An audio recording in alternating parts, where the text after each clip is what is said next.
Have fantasy football questions you need answered before your draft this summer? Don't miss Locked On's Fantasy Live on Wednesday, August 18th at 9 p.m. Eastern Time, streaming on the Locked On NFL YouTube page. Subscribe now so you don't miss it. Our stable of fantasy experts will answer your questions live or submit them ahead of time to Twitter at Locked On Network.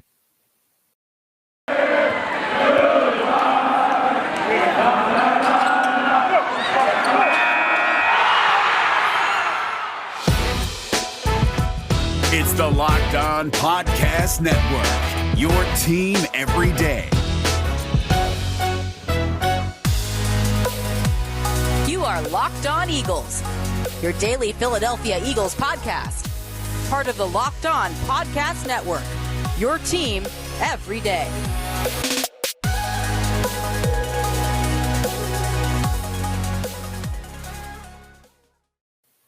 What's going on, Eagles fans? Welcome into another edition of your daily Philadelphia Eagles podcast. It's the Locked On Eagles podcast. As always, part of the Locked On Podcast Network, your team every day. Louis DiBiase joining you alongside my co-host, Gino Camilleri. It's a Monday edition of the show, and it's the first time, guys, we're on YouTube. So for those of you out there watching, you can see our beautiful Italian mugs now, Gino. It's awesome. Now we're doing audio Monday through Friday. Subscribe on any podcast platform that you listen to the shows. It could be Apple, Odyssey, Stitcher, Spotify, Google, you name it. And Gino, now, man, we're on YouTube video full time. Every show we have is also going to be in video form, which is really, really exciting right before the season starts. Yeah, you could see how Italian we are. I have my horn on currently, of course, representing the culture, you know. The eyebrows, Gino, I think. Yes, sir. A little bushiness as Not well. to mention these last names at the bottom of our screen. No, it's going to be great. You could see our reactions live now, and I love the live draft show we do every year. Oh, and the Devontae Smith reaction, pick. priceless. I think it's top of the charts, and we're actually getting to see a little bit of those draft rewards pay off here in camp, and it's been a good couple of days, and today they got into those inter-squad practices with the Patriots, and hey, it's good to see when your team comes out on top when they actually go out there and start hitting guys in other jerseys and start throwing the ball against guys like J.C. Jackson, seeing the Quez Watkinses of the world, and Jalen Hurts making play today. It was good to see, and we're cruising right along. I mean, 17 days into camp already, and we're only a few short days away, or a few short hours here from the first official cutdowns to 85. Then they'll have the cutdowns to 80 the following week, and then we'll be at 53 before we know it. And the evaluation season is ever going here in Philadelphia, and they just made a couple moves yesterday. And now we have a couple more guys to evaluate here in Philly.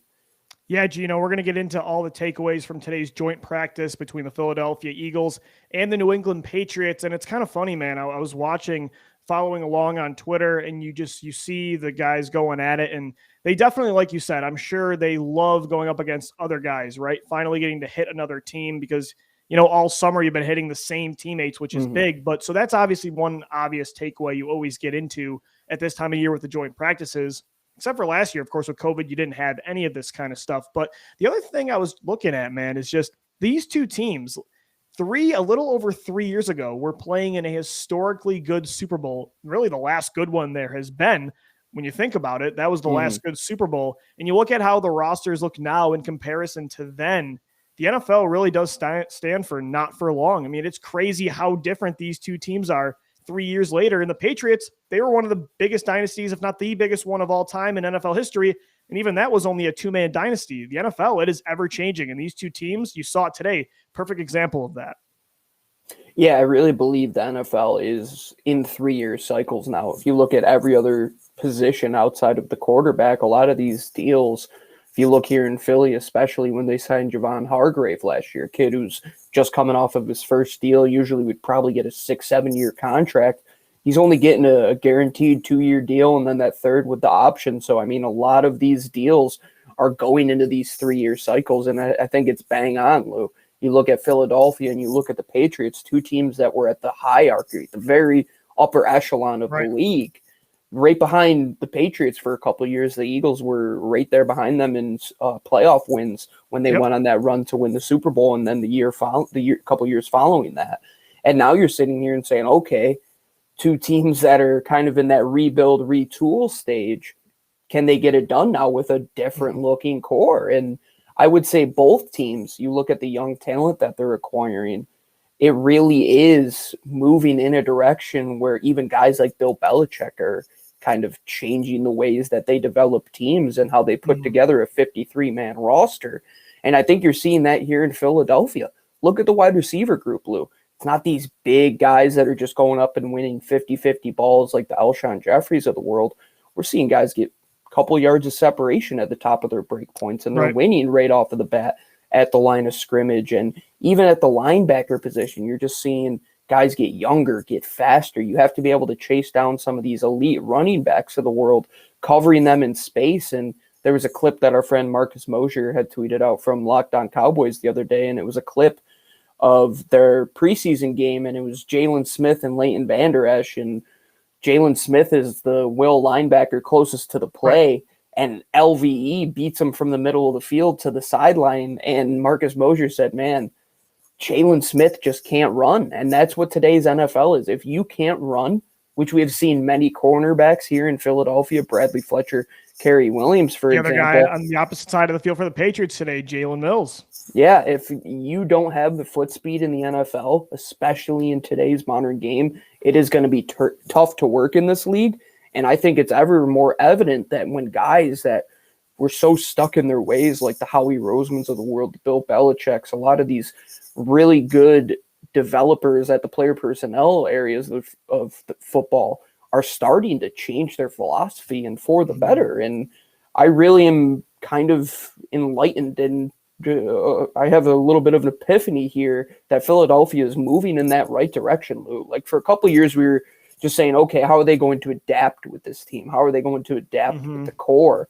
And the core kind of just stayed with the way of the middle 2000s. And could you argue that the Patriots might be doing a little bit of the same thing this Absolutely. year? Kind of like they remind me of what the Eagles were doing last year, where they probably should be rebuilding even further than they were. Whereas there is that kind of that fine line between a retooling and a rebuilding. And I don't know, I look at the Patriots this year, I look at how much money Bill Belichick spent in free agency, which he normally does not do. He spent a ton of money shelling out for, Jalen Mills, Nelson Aguilar, Hunter Henry, Jonnu Smith, running it back with Cam Newton. Even though they drafted Mac Jones in the first round, that didn't scream rebuild like the 49ers going after Trey Lance. It does give me 2020 Eagles vibes kind of, and it just seems like the Eagles are 1 year ahead in the process, kind of learning where they were at, especially last year was obviously the wake-up call, winning only 4 games. Yeah, I really think you can learn a lot from every team around the league, and it is very cyclical, and especially now you would say that a lot of these teams that are winning are coming off of developing a very young quarterback, for example, and building a team around a rookie contract. And you're right. I mean, as much as the Patriots are going that way now with Tom Brady being out, they draft Mac Jones, they still are under, I would say, that onus of being in the middle of what do we do? And here maybe in Philadelphia, part of it is that Brady won the Super Bowl. Maybe Belichick throws a little fire under there. I don't know. I think it's part of the motivation. That's a very fair way to look at it. But here in Philadelphia, you talk about the idea of getting a fire lit under you. Howie Roseman had that same fire underneath him for the last 2 years here in Philadelphia. And now we're looking at this roster, Lou. Jordan Mailata, a gem of a find in the draft. Quez Watkins, same type of thing. He's looking like it. Eric Wilson in practice has been finally looking like he found a linebacker that might actually make it through camp this year and be somebody that plays on Sundays. And now we're looking at the cornerback position, Lou. 2 guys that can run, 2 guys that can play press man, 2 guys that really fit that go-get-'em mentality, that attack the other side mentality. And I believe that the NFL is a very simple sport, but at the same time very complicated. But when you get down to the root, when Howie Roseman went into that room and he wrote down those 3 things that he gave to Andy Weidel, I think it really comes down to that. Can they play? Can they run? And do they love football? Yep. And when you hear Nick Sirianni talk, it's can these guys respond to the criticism like we've seen from Jalen Reagor? And part of that is loving the game enough to want to push yourself to that next level, where we come from Doug Peterson, who really kind of was set in his ways. I believe Nick Sirianni kind of is making these guys go out of their comfort zone a little bit, which is pushing them to really tap into their potential. And we always have heard it's very on par that we're practicing the Patriots, like playing, quote unquote, the Patriot way. people say it's not fun, but what does it do? It wins you football games. And that's really what it comes down to. They do the hard stuff well. They're there Monday through Saturday doing everything they have to do, and just seeing the little bit of development, seeing how these guys are responding to coaching, seeing how the coaches are interacting with the players. Right now, you have to look at this last batch of coaching hires, Lou, and say Nick Sirianni has really clicked with his team in a fast manner. And you're looking at a bunch of these other teams like the young New York Jets with Robert Saleh still trying to figure out his way. It really seems like Nick Sirianni has his team on a path that they all seem to be on board with and all seem to be following, and I'm right there with them. Yeah, they look disciplined. They look really structured. I don't know who it was the other day, but they said that preseason game, the Eagles looked the most collected in a first game of like a first new era of Eagles football compared to Chip Kelly, Doug Peterson, even Andy Reid. It was like they looked really well put together, prepared. And against the Patriots, like you said, that's a great test because New England is always prepared. There's even a saying for it, the Patriot way. But yeah, we're going to get into all the takeaways from the practice. You mentioned a couple of the guys that really shined. Quez Watkins, again, it was a big day for the young wide receivers against a very good New England Patriots secondary. The one-on-ones were a lot of fun to follow. But yeah, just last thing again on this, just NFL, standing for not for long. It's just crazy. Again, 3 years ago in that Super Bowl, Jalen Mills and Nelson Aguilar, for as up and down and as chaotic as their careers were with the Eagles and as unliked as they are, I think, through the majority of Eagles fans, or at least the majority of their tenure with Philly, in that game, Jalen Mills was the best defensive back they had, I think. The way he played corner, I just mean in that game, he played really well on Rob Gronkowski, and we all know how well Nelson Aguilar did in that Super Bowl with 9 catches and how they're on the other side. So, two key components of that win are now with New England, and yeah, it's just the NFL. It's crazy. The Eagles are in a full-blown rebuild now. The Patriots are in a retooling. And 3 years ago, we were saying these are going to be two of the top teams for a very long time. And now, I don't know, the majority of people probably don't predict them to make the playoffs even. I mean, I think both are going to contend, but I think the majority would probably keep them both out. Yeah, I would say for a large majority of fans that they're not looking at these two teams as teams that are really going to make waves this year. But I look at both rosters, and my feelings on how they have drafted in New England, drafting guys like Kyle Duggar, Josh Uche, Chase Winovich, guys that I really have liked and have come out of college and fit into that system. And you're talking about those guys, not the Rob Ninkoviches of the world, not these guys that were the key piece to the Patriots for quite some time. And you're even seeing that, Lou, like some of these older free agents that are out there. I mean, guys like Alshon Jeffrey still don't have a job, and you're looking at them, and it's like, okay, is this just a young man's game now? Is it just going to be we'd rather take a chance on a young, undrafted free agent who might give us more than one of these veterans that we really know what they are? And it is not for long, because if you don't know how to adapt and you only have one or two good skill sets, the NFL is going to go by you, because you can't just be set in your ways. You have to be willing to learn, be willing to adapt your body. I think when you look at Brady and when you look at guys like Drew Brees, how they threw the ball throughout the entirety of their career had evolved vastly, I would say. And a lot of those guys changed the way they approach the game. And you look at it, and if you don't do that, you're going to be one of the statistics that you're out of the league within 3 years, like a majority of these players are.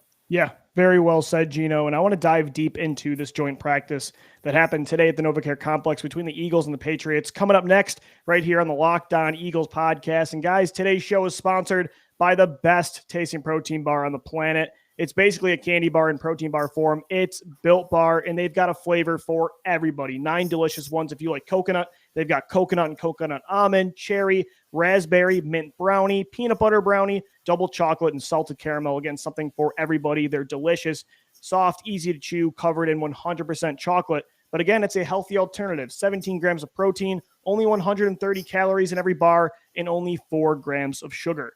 Best of all, I can get you 15% off today at BuiltBar.com on your first order when you use our promo code LOCKED15. That's LOCKED15, and you're going to get 15% off your first order at BuiltBar.com.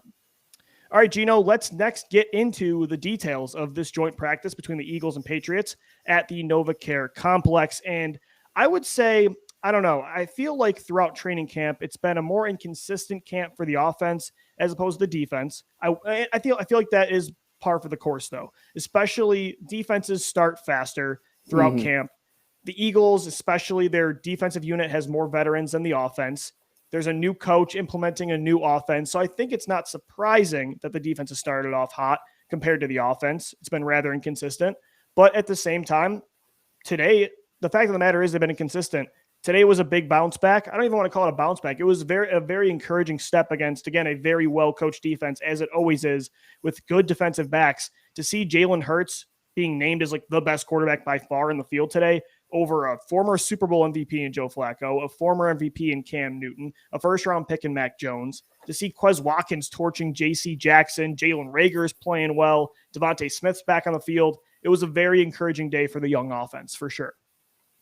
Yeah, I look at Jalen Hurts, and there was that report that came out a couple hours. It actually came out from a couple people that the talk is that everybody in that building is just very attracted to Jalen Hurts as a leader. Players, yeah. And the players are following him, and I'm sure the coaching staff is absolutely in love with him. And I can't imagine a guy like Nick Sirianni, who sees the pure love that Jalen Hurts has for football, doesn't like his quarterback as well. And Lou, I had tweeted to you about when he was going a little bit inconsistent in practices. I tweeted the AI gift saying that it's just practice. And a lot of these guys, I kind of said it tongue in cheek because a lot of them show up when competition is awry and it's around. And Jalen Hurts, with what he did in those first two series of the preseason game and today, it really goes to show that maybe he's just a better player when they're going against competition. And you talked about the defense. They did a pretty good job against the Patriots today. So maybe we kind of have to tip our cap to the defense and Jonathan Gannon for really making that offense a little bit better in their own right as well. Because iron sharpens iron, as the old adage says. And when you're going against Darius Slay and Steve Nelson every day, you got to find ways to get open. You got to find ways to beat that press at the line. You got to find ways to get out your break clean. And those guys like Reagor and Quez Watkins, both, who were not the best route runners coming out of college, all of a sudden look like they're all-world route runners. And what? Aaron Moorhead and Nick Sirianni in a few months here have really done that? So hats off to them. And Aaron Moorhead right now should be in for position coach of the year at this point. Like, what they're doing in the development part of their wide receivers is huge. And it really stems from, I believe, how Nick Sirianni has gotten them prepared. And the whole unit, Jalen Hurts, offensive line, how he lets Jonathan Gannon do what he wants to do on defense. It really just seems like they are going to be a team that's prepared. And for the longest time, we would be watching these Doug Peterson games where we're a quarter and a half through the game. All right. Okay. I don't like this complimenting Nick Sirianni and in defense. Now we're no, going I Doug just like to say, like, time. you have to look where you were to see where you have to go, you know. Yeah, and but Doug Peterson made the playoffs 3 of the last 4 totally years, got us a Super Bowl. I don't like dragging him through it. You know? No, I'm not. I'm just saying that. I mean, this happened under Chip too in the second and third years of him and Leighton Andy Reid, where you're just like, okay, is this team going to come out and actually like perform? Like, the game's already 20 minutes through and we're still sitting here with a field goal and we're struggling to get down the field. And I just want to see a team prepared, knowing that they did what they had to do to get to Sunday, to get to Monday, whenever you are playing the game. And I really do believe that this new tone that they're setting is going to be that precedent. And it starts with a lot of young guys competing, and especially at this wide receiver position. We had talked coming out of last year's draft that Jalen Reagor, he should be the number one. We talked about that. But then the discussion was, can we get something out of one of the two of John Hightower and Quez Watkins just to be a depth player? Or even just throwing, the trade for Marquise Goodwin. You were hoping 100%. The 3, you were going to get at least one of those guys to stick. Yeah, we're talking about Quez Watkins potentially being the second best wide receiver on this team. Routes he had against J.C. It's a fair discussion. It is. I think right now, I even put up a poll on Twitter at Locked On Birds. You can follow us. Who has more yards this year I threw Travis Fulgham in there as well, but Quez Watkins, Jalen Reagor, and then Travis Fulgham. And the majority of fans, I think it was 48% voted for Quez Watkins, 42% for Jalen Reagor, a small portion for Travis Fulgham. Quez Watkins looks, again, it's not just, it was a couple weeks of training camp. You're like, okay, that's the typical camp hype. We've seen the likes of, there's been a ton of preseason heroes. Carlton Agudosi I don't know was about really to good. this degree, though. No, but that's man. what I'm saying. It kept building and building. And then you saw him tear up the joint practice or the live practice at Lincoln Financial Field. And then he tears up the Steelers with a 79-yard touchdown, nearly another 97-yarder. And then today's going up against what I thought was a damn good corner last year in J.C. Jackson, who I think led the league in interceptions. If not, he was did. top 3. Yeah, he did. And Quez Watkins is turning him inside out like a pretzel. I don't know. I mean, Rager looks good too. He has really bounced back since that one bad week in July. But Quez just looks like, I think he's well ahead of Travis Fulgham right now. And I agree, man. I think outside of Devontae Smith, this looks like your number 2 receiver. And again, you're going to move him around inside and out. Smith, Rager, Watkins, they're all going to play inside and out. But Quez, just based on pure talent right now and performance, he's wide receiver 2, not 3. Yeah, there was a clip going around today that showed him getting bumped at the line. And that was a great clip. He got pushed back about maybe a yard and a half right off the line directly. And he held his head up, got back into his route. Yep, he didn't stall. Didn't make the catch, but he was up. He was competing. He didn't stall. He went right back in it. And there were times last year where the kid couldn't even do a curl route, and he just was lost out there when it came to route running. And you're looking at him and Rager and saying, okay, if we can keep this sort of development track for anybody who has to run routes on this team, you're going to be able to be like a team like Pittsburgh, where you're saying, oh, where do they draft these guys? Right. Oh, they draft them, but then they can develop them. That's the other part of the equation, which we really fail to talk about a bunch of the times. And Howie Roseman gets a lot of crap, but to see the development of guys like Quez, it's like, okay, he saw something in the numbers that he put up. Well, I think Howie also just saw the 4.3 speed, and that's why he was just hammering. We'll have another discussion about this, but yes. But no, Quez Watkins really, I believe, is what you want out of every draft pick, I would say. They come to camp, even though they might not be the guy, and they win that spot. Well, it's the perfect combo of, it's again why we preach upside so much. You take a guy that has that second fastest 40 time in the combine. He's got the physical abilities, and then you say, okay, we believe in our coaches to develop this talent. We're going for the ceiling, not the floor. Yes. Because it's always those kind of players, Jalen Rager, Quez Watkins, the explosive guys that are more raw against press man coverage. Sometimes those guys don't pan out, the John Rosses of the world, because you don't develop well. But this is the payoff when you do. And that's why I love preaching upside in the draft, Gino, so much, is because of this kind of payoff. It feels good when you see them put it all together. It really does. And that's why I think a lot of fans are on the side of Mailata as well, because it's the same and type Josh Sweat too. Josh Sweat, yes, very fair example. Guys that might have went a little later than some teams had expected. Quez Watkins probably in most other drafts is a late day 2 pick, I would say. And you're sitting here getting talent like that in the 6th round after you drafted John Hightower right before that. He wasn't even the first guy you took that day. It wasn't even the second guy they took at that position, Lou. And now they have a player that we were always kind of just waiting, like, who's going to step up? Who's going to step up? And then we're sitting here, and Donnell Ellerbe is taking snaps in the Super Bowl for us, and it's like, okay, we probably could have done a better Gino, that's job. 2 Donnell Ellerbe drops in 2 podcasts. I love People it. forget that. Like, I know. That is a huge part now of if you listen to this show, baby, we're the Donnell Ellerbe show. We're going to bring you back all the good takes, all the B-side tracks here. That's a great Eagles jersey. That's a great Eagles jersey. If I can Donnell find Ellerbe. that for $1.50 at a Goodwill, I might buy it. Right now, I'm sitting here looking at the team, Lou, and not just in terms of how they've drafted. I believe what they've done, especially this year in free agency too, is really going to reap rewards for them. And you look at Eric Wilson and what he has kind of done at the linebacker position, and the idea of adding veterans at a position where you have young talent, but still being able to have players capable of winning in that system. Eric Wilson really seems to be a guy that this team hit on and is going to play a fair amount of snaps. And if it was evident today that he's going to be a primary coverage type of linebacker where he made a couple plays, I think he had an interception in the end zone, if I'm not mistaken. Yep. That's what we've been looking for, man. And we talk about how you're going to defend the modern running back, the modern tight end. It's guys like Eric Wilson. It's linebackers that can run like Davian Taylor. And now with Alex Singleton and TJ Edwards, Davian Taylor, Sean Bradley.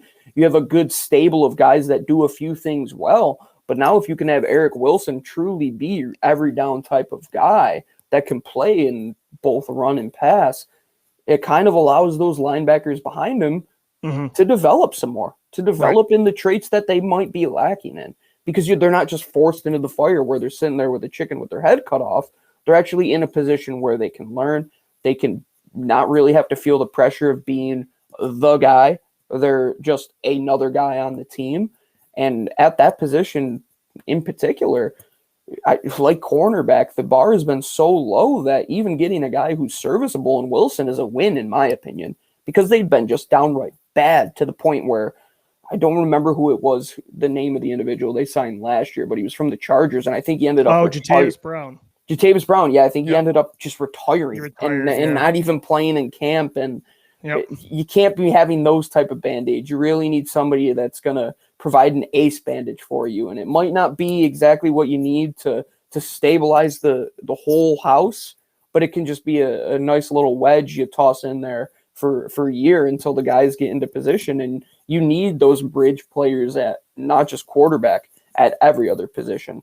And I think you look at the Ryan Kerrigans of the world, the Steve Nelsons, the Anthony Harrises, all of those guys who have came in free agency this year, you're going to see them with 90 to 100% of the snaps every single week this Sunday. So get ready for a lot of these new faces, not just the young guys, to contribute. And seeing them participate well in practices today, even though it is just one day and we're not going to etch everything into stone, it's very encouraging. And not just in one-on-ones, Lou. 11 on 11, the Eagles dominated all day. I know the Patriots reporters, I follow this one Twitter account. It's called NFL Beat Writers for anybody interested in following camps. It tweets every single beat writer from every team in the league. And all the Patriots guys were very down on how their team did today. And it just goes to show that the Eagles might have came out on top, and that's a good tone to keep throughout the week and keep in the next week when you go against the Jets, and then take that mentality throughout the season that you're going to compete. You're not going to be an easy team to go up against. And hey, you might have a Bill Belichick on your sideline, but Nick Sirianni and company is not going to back down. No, absolutely not. And that starts with your quarterback in Jalen Hurts. 100%. That's why he is really winning over this locker room, and I think has been winning over the locker room since he was drafted in 2020. And, Gino, I want to get deeper into that report we saw today about the players believing in Jalen Hurts being the franchise quarterback, coming up next right here on the Locked On Eagles podcast. And, guys, today's show is sponsored by betonline.ag. BetOnline is the fastest and the easiest way to place all your bets on the NFL this season. As we said, the regular season, less than a month away. I know you guys think I'm the Jalen Hurts hater. If you're all in on Hurts, put your money where your mouth is. Go to betonline.ag. Vote for him to win MVP, the dark horse candidate, right? The odds are awesome. Vote for Devontae Smith to win Rookie of the Year. Get all your player props, your individual futures, everything you need at betonline.ag. Don't sit on the sidelines anymore. This is your chance to get into the action. Head to the website or your mobile device, and to sign up today, you're going to receive a 50% off welcome bonus on your first deposit when you use our promo code LOCKEDON. That's LOCKEDON for a 50% off welcome bonus at BetOnline. BetOnline, your online sportsbook experts. And guys, today's show is also sponsored by RockAuto.com. Save time and money when using Rock Auto. Why choose to spend 30, 50, even 100% more for the same parts from a chain store or a car dealership? Rock Auto, their prices are reliably low for every customer. They have everything you need from brake parts to tail lamps, motor oil, and even new carpets. Go explore their easy-to-use website today to find the solution to your auto part needs for your base. Basically, it's your baby, right? Your car or your truck. Head to the website, rockauto.com today, and make sure you write down Locked On, LOCKEDON, in there. How did you hear about us box so they know that we sent you? Amazing selection, reliably low prices, all the parts your car will ever need at rockauto.com. All right, Gino, let's get into the quarterback, QB1, Jalen Hurts. And we saw the report today, and as you mentioned earlier, there were a bunch of reports. This conversation really did start when Jordan Schultz tweeted out, and I quote, "There is a fast-growing sentiment among Eagles players that Jalen Hurts is undoubtedly the franchise quarterback. His work ethic, intangibles, and overall skill level have captured the entire locker room. Players I've spoken with are consistently blown away by Hurts." on and off the field. And so we've talked a lot about Jalen Hurts, right? We all know, we speculate about the front office, their commitment to him. We've seen the Deshaun Watson rumors. We saw everything with the draft and with Carson Wentz, the ups and downs here with their commitment level, the coaching staff as well. But, Gino, I don't think it's surprising at all to see the players are all in on Jalen. I mean, he is a leader in the purest form, and he's one of the most likable players in the league. He has that. I made the comparison in May, and you saw this going around today, this comparison where he's got that Nick Foles in him, right? That rally around me type of quality. And I think players just want to fight for this kind of player. And it's why I think partially they're going to be better this year than some believe. I don't know if they're going to win 10, 11 games, but I just can't see them being a top 3 team when it comes to a draft pick, of course, because of a lot of other reasons. But these players rally around Jalen Hurts. Will they be good enough with that? I'm not sure if Hurts is good enough talent-wise, but one thing they'll never struggle with is rallying around their quarterback, and that is so instrumental for a football team for sure. So if Hurts can put it together with the talent, you could really have something special here. Especially where we came from, I think we deserve this as Philadelphia Eagles fans, like really somebody that everybody is bought into, and for a while we thought it was Wentz, and then we hear the anonymous reports that he's not a guy that really wants everybody. Yeah. We literally will always go back to the Elsha anonymous every time we talk about it. It's my favorite joke. It's my favorite running gag. But regardless of what had happened in the past, we had looked to this team and said, who are the leaders outside of the guys, Jason Kelce, Lane Johnson, that we really know? And it should always be your quarterback, but not by default just because he plays a certain position, but he really has all of the qualities that a franchise quarterback should have. First one in, last one to leave. He came from a very good program where he had a very good work ethic with a very good moral standing, and he's talked about very highly in NFL circles when it comes to his intangibles. His on the field, yes, we have a lot to see, but when you can go out there every week and know that the guy next to him is going to want to play just as hard as Jalen Hurts is and want to make a play, and you see these times when there's drops from guys like Zach Ertz in the preseason game, and I guarantee they went to the sideline and Jalen said, yeah, it's all right, just give me next time. And I guarantee he responded to that because that's what a franchise quarterback does. He lifts up everybody around them. And I believe Jalen going through what happened with him at Alabama, really being humbled by the whole Tua experience, great point, really only helps kind of kill that ego for a quarterback to where he wants to not be – I don't think Jalen wants to be the guy. I think he wants to be a guy that everybody bonds with, but I don't think he wants to be like the star of Philadelphia and like roll out the red carpet for him. He's a guy who genuinely wants to come here and be known for what he does on the field. And I think his biggest critic is himself when it comes to the on-field portion. So now if everybody's rallying behind him, you're right, Lou, it's going to be hard to look at this team and say they're not going to be in games. They're not going to be competitive, especially in this division. I mean, every single NFC East game, you're never going to be able to say who wins that game. I think there's very few times where you're like, okay, the Eagles are downright going to win this game against an NFC East opponent. We've got predictions coming up soon, and I'm struggling to figure out, like, the NFC East, it's like one day it's Washington. The next day I talk myself into Dallas. Then I talk myself into the Birds. And, this is a huge factor for why I don't think this is a 3-4 win football team. Again, I think they're more of a 7-8 win team than a 10 or 11. Because, again, the on-the-field stuff with Jalen there's still a long way to go, and players take it for a grain of salt. They're not always the best talent evaluators. If the Eagles would have stuck with Nick Foles after 2018, that would have been a huge mistake. But don't get it twisted. Like, this is a huge, important quality in a quarterback. This kind of stuff is not to be, I know I talk a lot about upside and talent, throwing ability and that kind of stuff, but this is a huge factor, especially in Philadelphia, Gino. You have to have what you just talked about, that emotional stamina, maybe that resilience of a brick wall where you just the next play, that short-term memory. And so because in Philly, it can consume you. We've seen absolutely for Carson Wentz, it definitely affected him. Nelson Aguilar, it definitely affected him. Jalen Reagor, it was affecting him last year in this offseason. Look in basketball, Ben Simmons, 100% is affecting him. That's not Markelle the reason Fultz. for right. It's Markelle Fultz. It's not the reason for these guys' downfall, but when everything's piling up performance-wise, and then the fan base gets on you, the media, you got to be like Jalen Hurts. You got to be built that way. So he really does have, that's why I'm rooting for him. I know people think I'm not rooting for him. I want him to pan out because he's got the mentality that I think it takes to be a star in Philly. It's not for everybody. And that's why you see a lot of people wanting out. But I think Jalen, of all people, could thrive in this environment. Let's just see him throw the football consistently and let's see it come together. The players seem to believe that it's a go. Yeah, the Nick Foles comparison is very good because we talk about the same thing with Nick, like very inconsistent on the field. Like his highs are very good, but his lows are also very bad. Right. But the idea that guys, I mean, that 2017 unit rallied. I mean, they really did. They were in 2018 too. They were dead in the water at 6 and 7. 2017, they were in a dark place in December. I mean, after Carson Wentz went down, there was a cloud. Like there 100% was. Who's going to take a hold of this team? Who's really going to get it and go? And it was Nick Foles. I mean, he really was the guiding light to that team. And sometimes competitive nature really can overtake talent in a lot of different fields, not just in football. And I'm the biggest critic of Josh Allen, but if you go to Buffalo, you ask any single person in Buffalo, any single player in Buffalo, they love that guy. And they will do anything for him. Oh, yeah.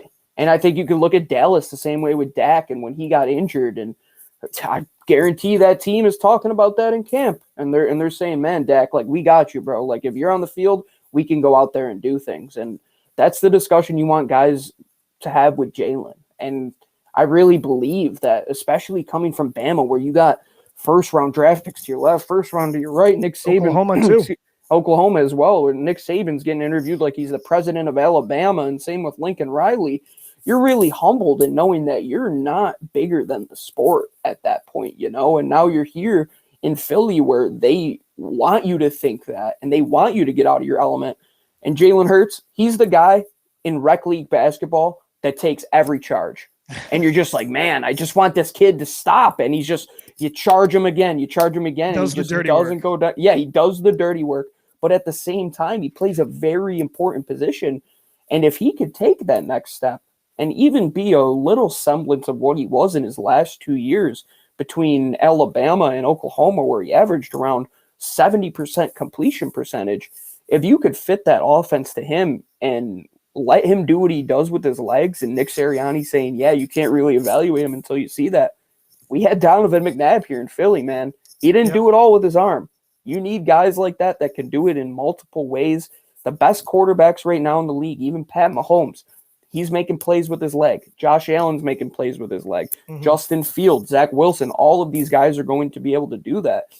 Jalen Hurts really fills that mold as well. He really is a modern style quarterback when you look at it, like a player who fit in a pro style offense, fit in a spread style offense in Oklahoma, and now is on his fourth play caller, has really seen a lot, and he's overcome that adversity really, really well. And the heart of what Philly was the last couple of years was overcoming adversity. Now can it be, let's take that adversity and create a little fire, you know, like get this team going. Like we all have chips on our shoulders. Jalen, quote unquote, wasn't the guy, wasn't selected to be the guy, you know. Jalen Reagor might be not the guy now that Devontae Smith is there. I'm sure he is a chip on his shoulder. Quez Watkins waiting until the 6th round to get picked.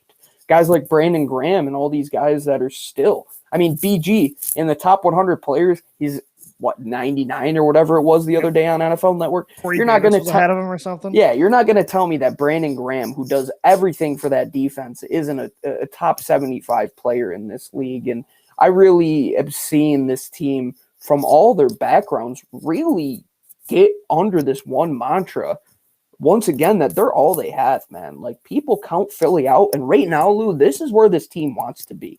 They don't want to be talked about like Dallas. Like Dallas has all the pressure. It's how it was in 2017. You know, I had them going 9-7. I didn't think they were a Super Bowl contender. You know, they had a quarterback at the same time. If Dallas doesn't make the playoffs, if Dallas doesn't win a playoff game, like people are going to be a little upset down there in Jerry World. If we finish 7-9, 8-8, we're 8-9, 7-10. Yeah. We got to get used to that, you know. But if you're sitting, I'm like Jalen Hurts, I'm going to start quizzing you in the hallways at the end of the right. I know you should. It was with Devonta too. You got me on Devontae now. You got to just keep checking me on those things. But when you look at it, Lou, I think this season is going to be a win if we look at some of those metrics like one-score games. how many times they pass over 300 yards, how many times their defense is able to hold a team under 25 points. I believe they're going to improve in a lot of those different areas. And that's why it's hard for you and I to listen to all these national pundits who don't watch this team every day and don't see these guys emerging at positions where the defense right now really should be a top 10 in the equation for a top 10 defense in this league. And the offense, we'll see what it is. But when you have a top 10 defense that is going to hold people and an offense that you really have no idea, like Nick Sirianni said, teams have no tape. This team could come out and shock you like the 2016 Eagles did, start 3-0 and then really get off onto a run and see where the world takes them. Because we know they're going to be prepared, like we had said. We know they're going to work hard. And with a guy like Jalen Hurts, who even if he does get hit 15 times in a game, he's going to get up that 16th time and go and make a play. And I really like the direction this team is going with the youth, the veterans they've acquired, the coaching staff. Let's see what tomorrow has to bring in practices, Lou, because if it's anything like today was, I'm going to be in just as good of a mood tomorrow as I am today. And this is really the time of year I love when you see guys make strides. You see guys win that job. That's the rewarding part of this. Seeing guys who we counted out, seeing guys who were 6th-round draft picks, guys that played rugby, now getting meaningful minutes to come in and play, that's what this is all about. And when they get the 53-man roster, and we're talking about Quez well into November making plays, we can look back to right now and said it started here. I agree, Gino. I hope that happens with Quez Watkins. I think it's going to happen. We'll continue to follow his progress and all these players as they continue to develop here in 2021 with the Eagles. Preseason continuing on Thursday. Joint practices continuing tomorrow against the New England Patriots. We've got you covered all day, every day, Monday through Friday on any podcast platform you subscribe to Locked On Eagles. And again, we're on YouTube now, youtube.com. Subscribe to our Locked On Eagles channel. And we're always talking birds on Twitter as well. Follow us at DiBiase LOE, at GC24_football, at Locked On Birds. I'm getting used to pointing everything here with the video. So I know, I actually have to dress up every now and then. That's right. You know, we got to look presentable now. I can't be on with no shirt and sweatpants doing the pod anymore. Sir. But we hope you guys enjoy the video portions. We're going to do them every week with the audio as well. So it's exciting stuff for the season coming right around the corner, less than a month away. For my co-host, Gino Camilleri, I'm Lou DiBiase signing off. This has been your daily Philadelphia Eagles podcast, Locked On Eagles. As always, thank you for downloading. Thank you for listening. Thank you for watching. And let's go Birds. Fly, Eagles, fly.